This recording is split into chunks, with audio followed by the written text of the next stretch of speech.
El Dr. Li Zhisui comenzó a escribir su libro titulado La vida secreta de Mao, con las primeras anotaciones que hizo al ser nombrado, con tan solo 35 años, para el importante e ingrato cargo de médico del líder comunista, trabajo que no pudo rechazar. El mismo empleo que le llevó al ostracismo cuando el corazón de Mao Zedong se paró, el 9 de septiembre de 1976. Cuando la viuda del mandatario fue a verle, inquirió duramente a los médicos. ¿Y ustedes qué estaban haciendo? Ustedes tendrán que responder por esto, amenazó al equipo de doctores que tenía a su mando. No hay que olvidar que, durante décadas, se había hecho popular el eslogan, Mao no debería morir, y los chinos habían terminado creyendo esto. El mismo Mao Zedong estaba obsesionado con ello. A medida que iba envejeciendo, buscaba cualquier terapia de rejuvenecimiento. Una de ellas eran las aguas de yin o secreciones vaginales que usaba para complementar su declinante yang o esencia masculina. Es decir, la fuerza y su longevidad, que él consideraba la fuente de su poder. Se sentía feliz y satisfecho cuando tenía varias muchachas compartiendo su cama simultáneamente. Casi siempre les decía a las jovencitas que leyeran un manual taoísta llamado La vía secreta y simple de las muchachas antes de llegar a su cama. Como el texto era de difícil lectura, ellas me pedían explicaciones con frecuencia, cuenta el Dr. Li en su libro.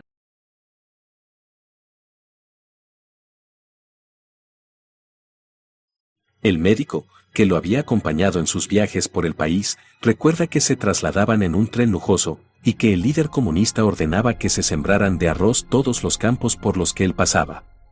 Miles de kilómetros solo para deleitarse con la supuesta fertilidad de sus tierras.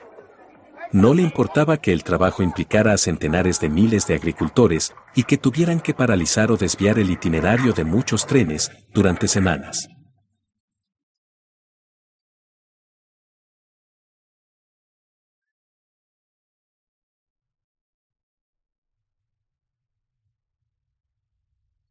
Apetito por cualquier forma de sexo. El asunto de la obra de Li que más ha llamado la atención ha sido la vida sexual de Mao. Hiperactividad sería la palabra clave, dirigida fundamentalmente a jovencitas bailarinas que eran su debilidad. Se dice que las tuvo por miles y que, a menudo, exigía que fueran vírgenes. El médico asegura que nunca dejó de saciar su apetito sexual, pese a saber perfectamente que sufría blenorragia y que podía contagiar a todas sus amantes. Ni siquiera consintió jamás ser tratado de esa enfermedad.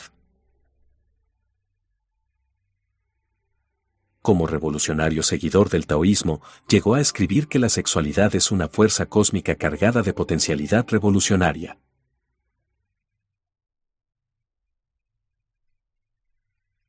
En 1931, 18 años antes de tomar el poder, se mostraba partidario de la libertad sexual e hizo suya la teoría del vaso de agua de los soviets rusos, según la cual las relaciones sexuales no solo debían servir para quitar la sed. Se ha dicho que durante la larga marcha, Mao exigía una joven virgen en cada pueblo por el que pasaba.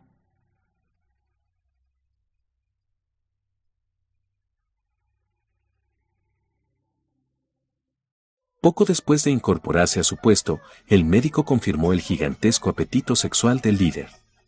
Menos de una semana después de haber empezado a trabajar para Mao, quedé sorprendido cuando me enteré de que el presidente estaba organizando un baile. Después de la revolución, los salones de baile habían sido prohibidos por decadentes y burgueses, pero, tras los muros de Songnanhai, Mao organizaba fiestas una vez a la semana. Se esperaba que yo asistiera. Entré al inmenso salón Loto de primavera e, inmediatamente después, estaba rodeado de jóvenes atractivas que coqueteaban con él para que la sacara a bailar. Pasaron varios años hasta que entendí cuál era el propósito de estas fiestas.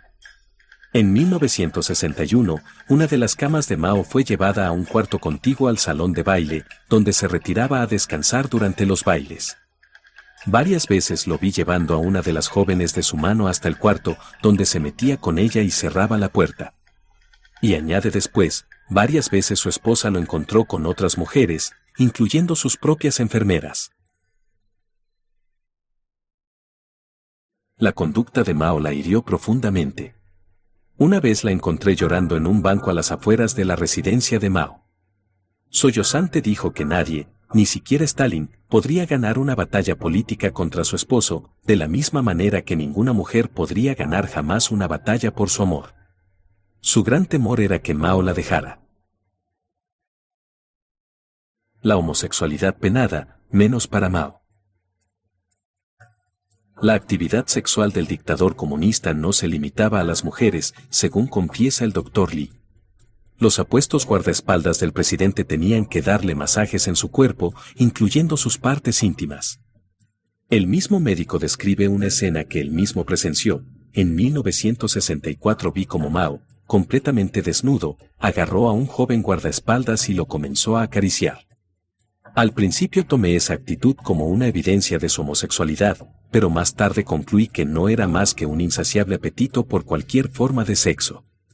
Y a continuación relata que, como se negaba a bañarse, obligaba a estos a que le lavaran con toallas calientes.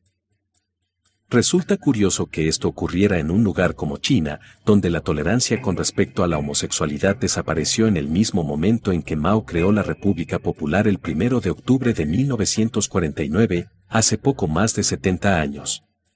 El régimen comunista persiguió duramente a los gays y a las lesbianas, pues consideraban su libertad sexual como una perversión del capitalismo y, por lo tanto, una práctica contrarrevolucionaria que debía ser erradicada. No existía una ley que tipificara específicamente la homosexualidad como delito, pero las personas que la practicaban eran condenadas a severas penas de cárcel, castración forzada e, incluso, pena de muerte, bajo cualquier pretexto con forma de legalidad. Cuando empezó a sufrir los primeros síntomas de impotencia a una edad temprana, Mao se volvió prácticamente loco.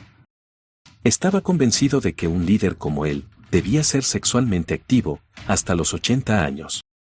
Para intentar ponerle freno, estaba convencido de que debía seguir tratándose con toda clase de afrodisíacos, tal y como habían hecho sus antecesores, incluyendo inyecciones de un extracto de cuernos de venado. El Dr. Sisui le recomendó que se sometiera a los tratamientos convencionales, pero su desconfianza se lo impedía. En todos los años que trabajé para Mao, nunca fui capaz de educarlo en la medicina moderna. A él le faltaban los más rudimentarios conocimientos del sistema reproductor del ser humano. Cuando le dije que las pruebas de laboratorio habían revelado que era infértil, su respuesta me asombró. Eso significa que me volví eunuco. Pero a Mao no le preocupaba la infertilidad, pues ya había sido padre de 6 niños con 4 esposas, explica el doctor.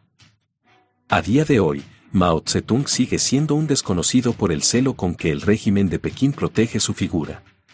El motivo es sencillo: aunque el país se abrió al capitalismo hace ya 4 décadas, la legitimidad de su autoritario sistema político sigue descansando en la herencia que dejó como padre de la nueva China, cuya gestión fue valorada como positiva en un 70% y negativa en un 30%. Con esta solución de compromiso, el Partido Comunista salvaba siempre la cara del líder y se aseguraba su supervivencia tras causar 2 de las mayores catástrofes de la historia del país: las mencionadas Revolución Cultural y el Gran Salto Adelante. Mao carga en sus espaldas no solo con cientos de amantes, sino también con más de 40 millones de muertos.